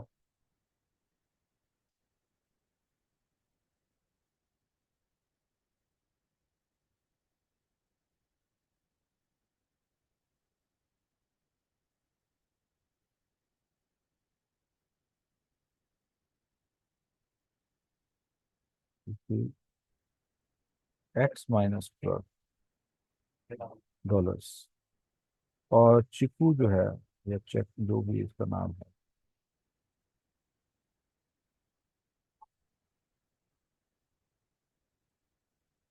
रिसीव। हाँ, इसमें इसके पास कितने आए? Chiku receive twice as much Bella, जितने बेला के पास है उससे डबल उसके पास है। अब वो कह रहा है form an equation in x and solve it to find how much Chiku receive. तो अब टोटल अमाउंट, जो अमाउंट है, जो शेयर है, वो कितना बनता है? 1112। तो टोटल जो है इनकी ऐड कर दें, बल्कि डायरेक्ट लिख देते हैं। अब इतना तो आप लोगों को आइडिया होगा। तो ये आ जाएगा जनाब, x plus X-12 plus 2X-12। अब डॉलर साइन डालने की जरूरत नहीं। तो ये आ जाएगा x plus X-12 plus 2X-24 equals to 1।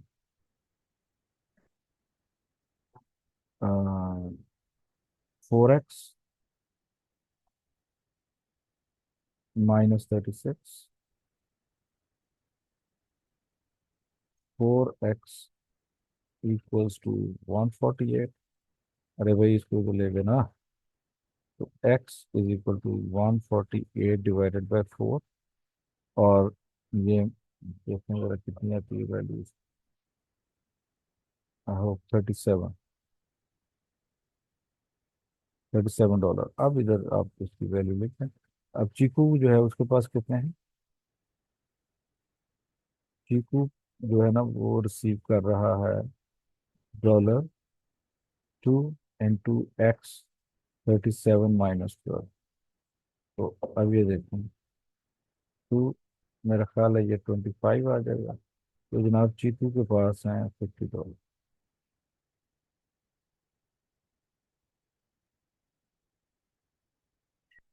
अच्छा, अब ये दिया हुआ पार्ट, इसमें ज़्यादा डिटेल नहीं है, बस सिर्फ एक ही चीज़ उसने मांगी हुई है।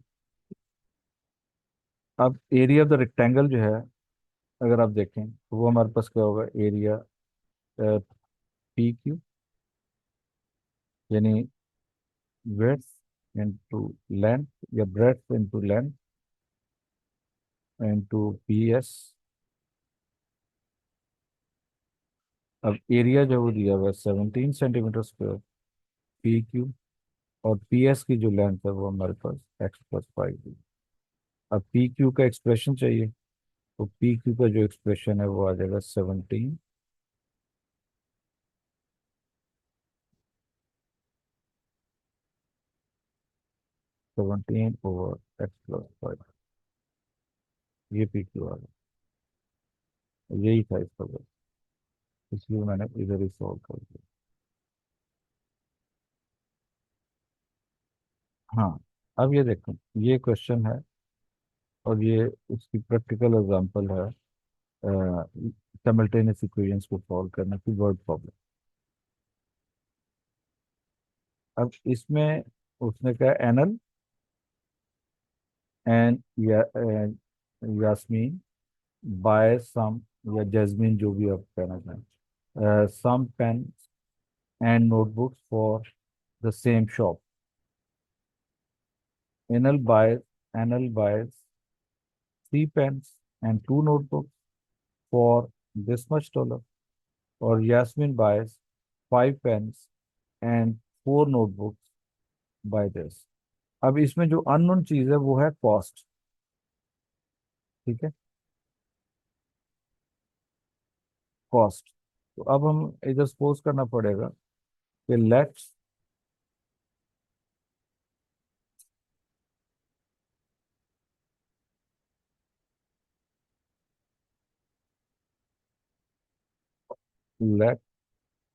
Cost of pen is $X। वो डॉलर्स में दिया हुआ है इसलिए डॉलर्स में यूज करें। और cost of notebook is $Y। अब एनएल की आप बना लें। अ, जो कॉस्ट है वो कितनी बनती है? 4.80। और अच्छा एक बात बेटा याद रखना कि जब आपने डॉलर्स लिख रहे हैं, यानी डॉलर साइन जब आपने साथ डाला है, तो हमेशा उसका आंसर अगर तो डेसिमल में कोई वैल्यू है तो 2 डेसिमल में आने चाहिए, ना 3 में आनी चाहिए, ना 1 में आनी चाहिए। और अगर फर्ज करें कि ये जैसे $4.8 आप नहीं लिख सकते। वैसे तो ये जीरो आपको पता है ना, आफ्टर द डेसिमल जो लास्ट जीरोज होते हैं वो मैटर नहीं करते। लेकिन जब आप डॉलर लिखेंगे तो आप इसको 8.4 नहीं लिख सकते, 8.40 लिखेंगे। अगर आपने 8.4 लिखा हुआ है तो योर मार्क्स इंशाल्लाह। I'm sorry, लेकिन होंगे। अच्छा, अब ये देख लें।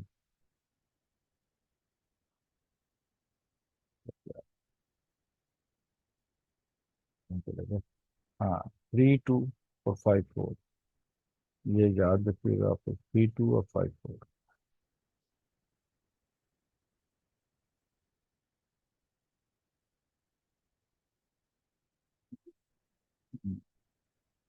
3 2, तो 3x + 2y is equal to 4.80। अच्छा, अब जब आप इसको इक्वेशन में लिख रहे हैं ना, अब इधर आप ये लास्ट जीरो बेशक ना लिखें, बल्कि ना लिखें। ठीक है, ये अभी जब हम आगे स्टेप लेके जाएंगे उसमें इस जीरो को फिर हम इग्नोर कर देंगे, क्योंकि जब डॉलर साइन डालना है तब, लेकिन कैलकुलेशन में वो फिजूल में साथ साथ आ जाएगा और वो आपको शायद कंफ्यूज भी करे। अब वो जो जैस्मीन है या यास्मीन है जो भी है, उसने कितने डॉलर स्पेंड किए थे देखना फिर पड़ गया हमें। तो बोला भाई, हाँ, $9।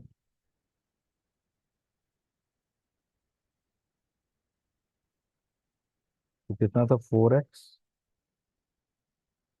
नहीं मेरे ख्याल में 5x + 4y, मेरा ख्याल है 5x + 4y = 9।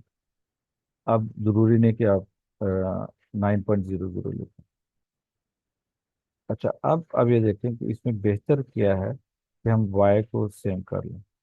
अब इसके लिए मैंने आपको ये अक्सर बच्चे ये स्टेप करते हैं कि जी 4 से इसको कर दें और 2 से इसको कर दें, यानी 2 से इसको कर दें और 4 से इसको कर दें। तो ये मैं इस चीज़ को नहीं मानता। उसकी वजह ये है कि ये एक अननेसेसरी स्टेप होता है, तरीका ये होता है। और ये अक्सर बच्चे जो है ना उनको ये प्रॉब्लम आ रही है, मैं ये फील किया कि उनका D1 बिल्कुल वीक है। मतलब उनका नॉलेज ना होने के बराबर है। अगर उनसे ये कहा जाए ना कि 2 और 4 कैल्शियम फाइंड आउट करें, तो वो 2 और 4 कैल्शियम नहीं निकाल सकते, या उनको निकालना मुश्किल आता है। तो इसलिए थोड़ा सा आप पिछला नॉलेज भी दें जिसकी ऑलरेडी शीट में दे चुका हूँ आपको मैं। तो D1 से रिलेटेड और P1 से रिलेटेड इस तरह के सारे टॉपिक्स हैं उसके अंदर, जो आपने पहले पढ़े में 5वीं 6ठी क्लास के अंदर। तो अब जो है ये आ गया जी। अब इसका एलसीएम 4 आएगा। अब इसको भी 4 बनाना है और इसको भी 4 बनाना है, तो ज़ाहिर है ये तो ऑलरेडी है, इसका मतलब यही मिसिंग है। इसको इक्वेशन 1 का है, इसको इक्वेशन 2 का है। तो अब हम ऐसे करेंगे, 2 × इक्वेशन 1, यानी 2 से मल्टीप्लाई करेंगे और बोथ साइड्स को मल्टीप्लाई करेंगे। तो ये देखें, ये आ जाएगा 6x + 4y is equal to 9.6। अब मैं 9.60 नहीं लिखता, और ये आ जाएगा 5x plus 4y is equal to 9। अब जिनको आपने सेम किया है, y सेम है, तो क्या y के साइन सेम है? अगर सेम है तो नीचे वाली इक्वेशन जो है उसके साइन आप चेंज कर दो। अगर प्लस है तो माइनस कर देंगे, माइनस है तो प्लस कर देंगे। ये कैंसिल आउट हो गया, ये x आ गया, और ये 0.6 आ गया। ये x की वैल्यू आ गई। अब इस वैल्यू को आप या तो इक्वेशन 1 में पुट करें या 2 में पुट करें, it is totally up to you. तो मेरा ख्याल है हम 2 में रख देते हैं, क्योंकि 1 में फिर डेसिमल है, और ये बच्चे जो है डेसिमल सब्ट्रैक्शन एडिशन मल्टीप्लिकेशन जो है उसको बड़ा हॉरिबल है उनके लिए। तो ये इसीलिए मैं बार बार कह रहा हूँ कि आप अपने जो पांचवी छठी के स्टेप्स हैं, जो कॉन्सेप्ट्स हैं, उनको रिवाइज करें अगर आप अच्छे ग्रेड्स लेना चाह रहे हैं। तो ये जनाब आ देगा।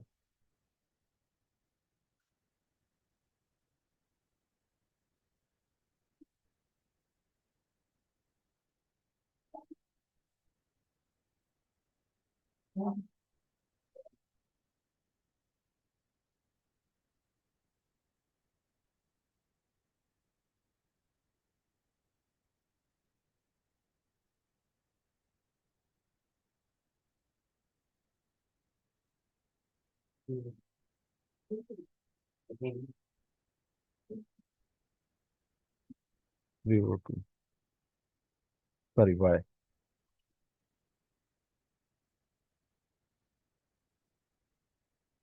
Y is equal to 1.5।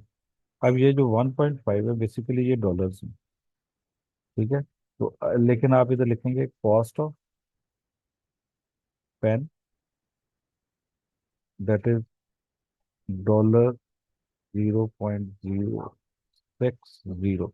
अब 6 नहीं लिखेंगे, अब 60 आएगा। और कॉस्ट ऑफ नोटबुक,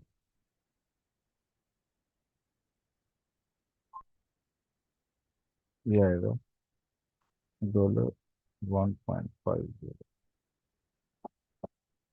ये आएगा।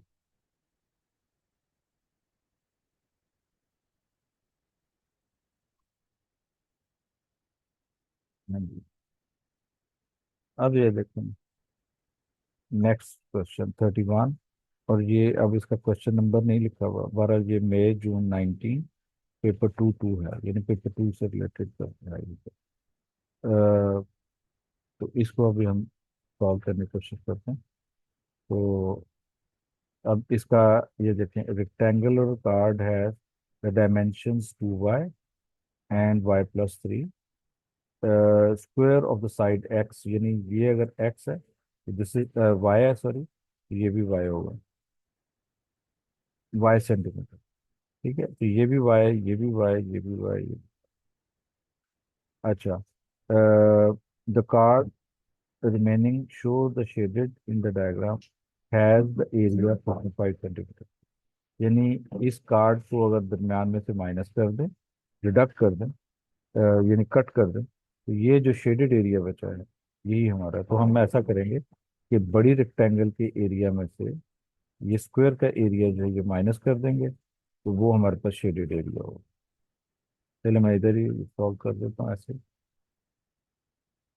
देखें, shaded area,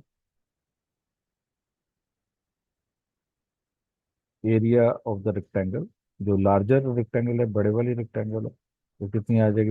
2y into y+3 minus area of the square. Area of the square क्या होगा? y इंटू y, यानी y²। अब इसको ओपन कर, और अब देखो शेडेड एरिया किसके इक्वल है? 55। ये आ जाएगा 2y² plus 6y minus y²। तो अब ये आएगा 55 y² प्लस 6y। अब आप जो है इसको उधर ले जाएं, तो ये आ जाएगा y² plus 6y minus 55 equal to 0। तो ये आएगा y² plus 6y minus 55 is equal to 0।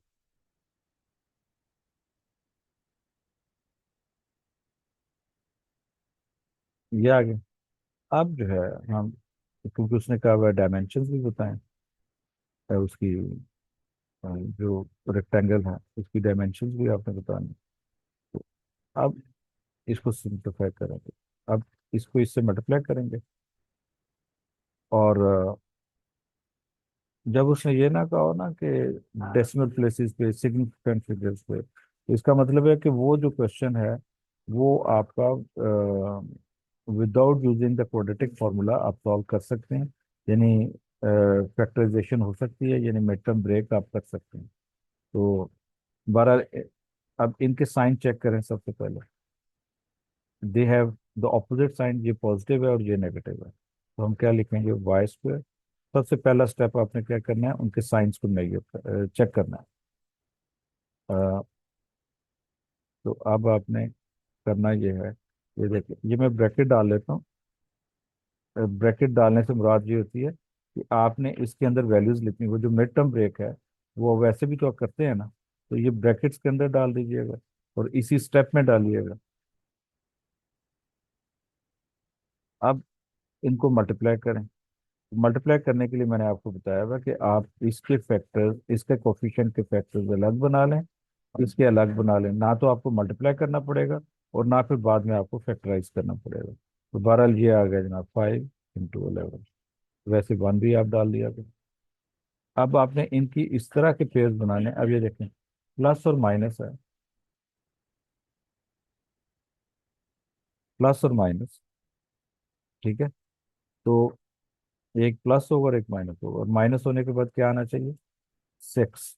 तो अब ये देखें, 11 - 5, 6 आ जाएगा। अच्छा, अब मैंने आपको ये बताया हुआ है कि जो साइन मिडिल टर्म में होगा इधर होगा, ये प्लस साइन है, तो इधर भी आप सबसे पहले प्लस साइन डालेंगे, उसके बाद अगला साइन डालेंगे। उसके लिए ये नहीं है कि आपने इस साइन को नहीं देखना, ये अगर प्लस डाला है तो अगला नेगेटिव होगा, अगर ये माइनस डाला है तो अगला पॉजिटिव होगा। अच्छा, और इधर जो है, इस ब्रैकेट में आप बड़ी वैल्यू डालेंगे और इसमें छोटी वैल्यू डालेंगे, तो इधर आ जाएगा 11x और इधर आ जाएगा 5x। अब सॉरी, y। अब जो है,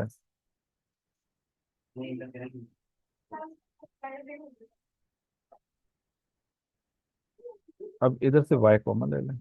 y जब कॉमन लेंगे तो y + 11 माइनस,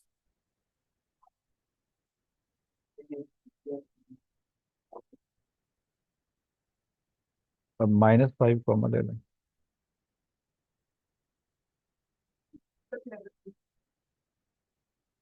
तो y + 11 = 0। y - 5, y + 11 = 0। तो y - 5 = 0 और y + 11 तो y = 5 और y = अब अब ये देखें कि ये जो y अच्छा, एक मिनट। अच्छा, उसने आपसे ये नहीं मांगा हुआ, आप डायरेक्ट इसको आगे कर सकते हैं। बहरहाल अब ये देखें कि y can not be equal to -11। क्यों? y is the length. Length का मतलब, अब आप बच्चे फिर कंफ्यूज कर जाते हैं इस चीज को कि लेंथ का मतलब ये नहीं, मतलब लेंथ का मतलब है डिस्टेंस, ठीक है। Distance between two points is the length, ठीक है। तो लेंथ जो है, it's never be negative unless कि इसके साथ डायरेक्शन ना हो, या मतलब इट इज द डिस्प्लेसमेंट। तो आप लोगों ने अपने आप को ज्यादा कंफ्यूज नहीं करना, सिंपल ये ध्यान में रखें कि length is never negative. So we take y = 5। अब देखें, one of the value, one one of the side, one side जो है, साइड वन कह लें उसको, अब लेंथ और विड्थ नहीं कह सकते ना, उसने दिया हुआ वन साइड जो है वो आपके पास क्या आ रही है, x+, आई थिंक y + 3, और दूसरी है 2y। इनमें अब आपने वैल्यूज डालनी है। तो बोथ साइड जो है ना, वन साइड ये आ गई, तो इधर आप 5 + 3 8, अदर साइड जो है वो 2y है। अब आपने 2 × 5, तो दैट इज इक्वल टू 10। अच्छा, इधर से आपको ये भी पता चल गया कि कौन सी लेंथ जो है वो ज्यादा है और कौन सी कम है। तो these are the dimensions of the given pair. अब आ जाए नेक्स्ट क्वेश्चन है।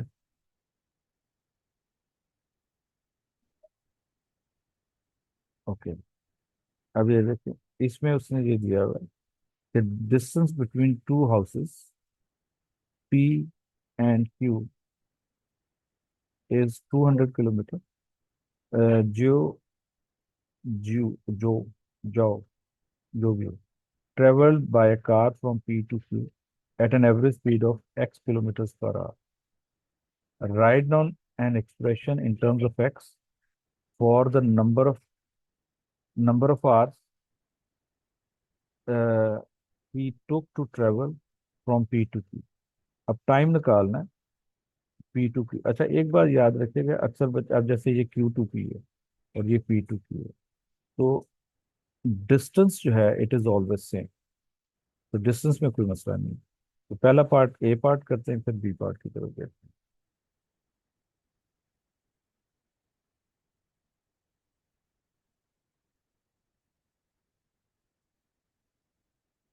अब देखें, जैसे ये पी दिया हुआ है, ये क्यू दिया है, ये 200 किलोमीटर है, ये डिस्टेंस आ रही है। तो डिस्टेंस जो है वो 200 किलोमीटर आ रहा है। अब स्पीड जो है P to Q वो दी हुई है x किलोमीटर, इसको आप S1 कह लें। वो दी हुई है हमें x किलोमीटर पर आवर। और अब ये देखें, स्पीड किसके इक्वल होती है, टाइम को T1 कह लें। Time is T1। अब स्पीड किसके इक्वल होती है, is equal to distance over time. अब ये हमारे पास आ जाएगा। अच्छा, वो तो हमें इधर मेरे ख्याल शायद लिखने की जरूरत नहीं होगी। हाँ, नहीं सॉरी, इधर तो लिखेंगे हम लोग। अ, ये इधर F1 लिखने की जरूरत नहीं है। आप सिंपली स्पीड लिख दें।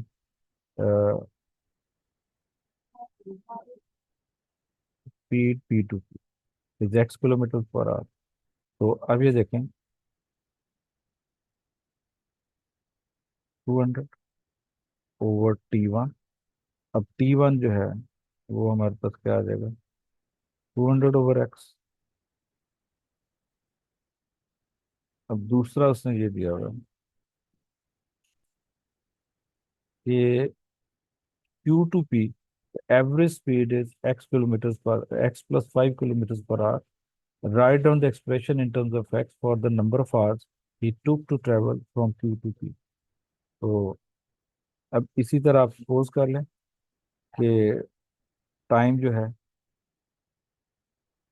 टाइम Q to P, बल्कि चलें, speed Q to P is x + 5 kilometres per hour.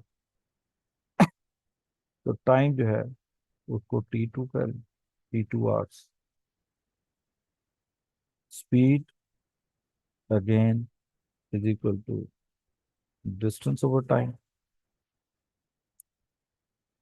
तो अब जो है ये आप इस जगह पे x + 5 = 200, distance is same T2।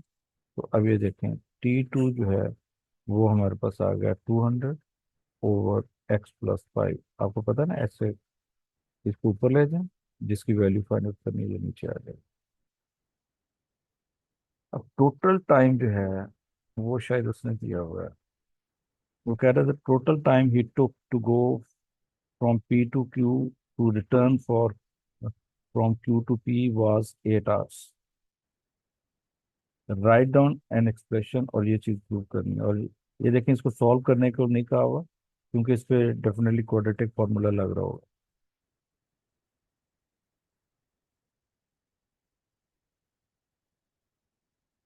तो अब जो है, आपने T1 plus T2 total time, that is 8 hours. Unit लिखना जरूरी नहीं है। तो अब ये आ जाएगा 200/x plus 200/x+5 is equal to 8।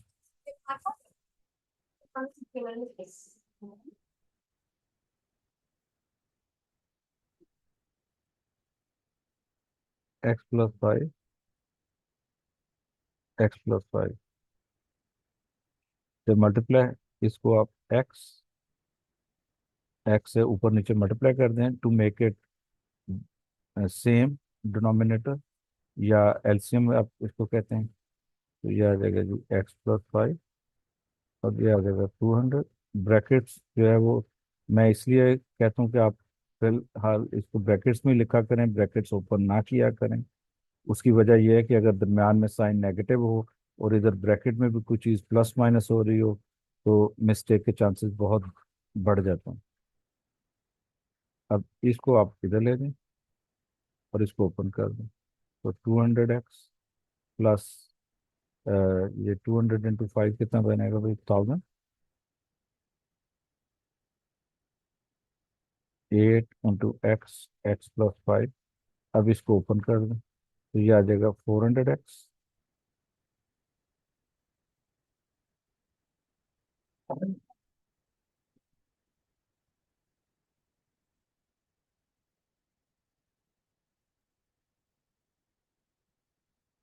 Is equal to 8x² plus 40x। अब ये इधर जीरो आ जाएगा। 8x² plus 40x minus 400x plus 1000। ये आ जाएगा 8x² माइनस 360x, और सर ये भी माइनस आएगा क्योंकि साइन चेंज, साइड चेंज हुई है, माइनस 1000। अब इसको फ्लिप कर दें। फ्लिप का मतलब होता है कि ये साइड उधर ले जाएं, उस साइड को इधर ले आएं। उससे साइन नहीं फर्क पड़ता। अगर किसी एक एलिमेंट को दूसरी तरफ लेके जाएंगे तो फिर साइन चेंज होंगे।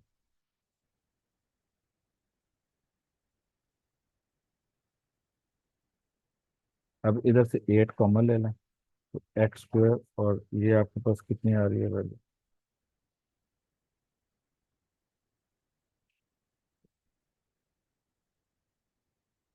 ये 45 आ जाएगी, और ये -125 आ जाएगी। अब इस 8 से डिवाइड कर दें। x² minus 45x -125 is equal to 0। तो ये प्रूव करना था, ये हमने कर दिया। आगे जिन लोगों को क्वाड्रेटिक फॉर्मूला आता है वो इसको फर्दर सॉल्व भी कर सकते हैं, लेकिन बाकी वाले पार्ट्स मैंने दिए नहीं हुए। अब रह गया जनाब लास्ट पार्ट।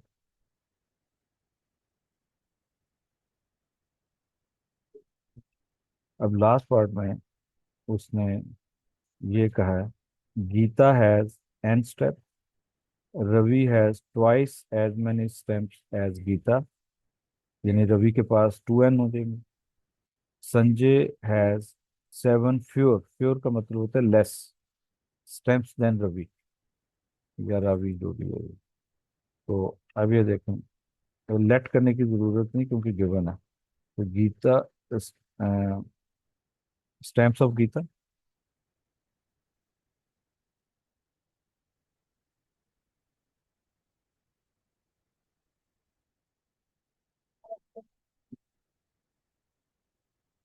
एन, और जो स्टैम्प्स ऑफ रवि हैं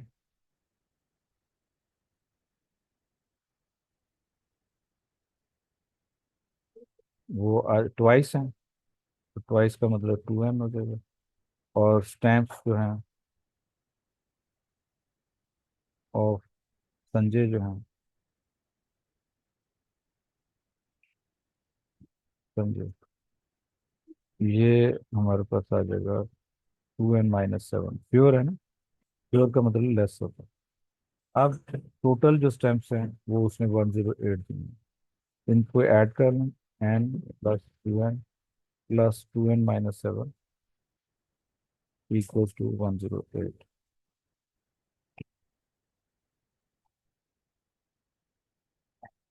तो ये आ जाएगा 5n, 108+7,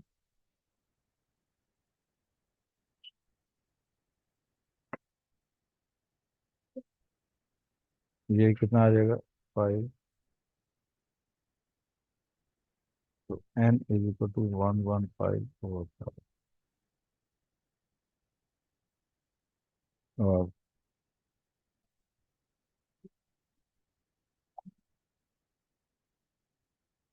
तो बच्चों, ये जो मैंने आपको शीट दी थी, उस शीट में जितनी भी वर्ड प्रॉब्लम थी वो मैंने सारी की सारी तकरीबन कर दी। अब कोई रह गई है तो मैं कुछ नहीं कर सकता। तो बहरहाल ये है कि आप लोग इसको देखिएगा। और रिकमेंडेड ये है कि आप लोग जो है इसको थोड़ी स्पीड तेज करके देख लेंगे, यानी 1.5 पे। वो शायद तब भी आपको बात सब मैंने क्योंकि बड़े आराम से स्लो किया, ताकि अगर आप इसको नॉर्मल स्पीड पे यूज करें तो आप जो है ना बिल्कुल एक एक्यूरेट सही जाएगा। Thank you very much.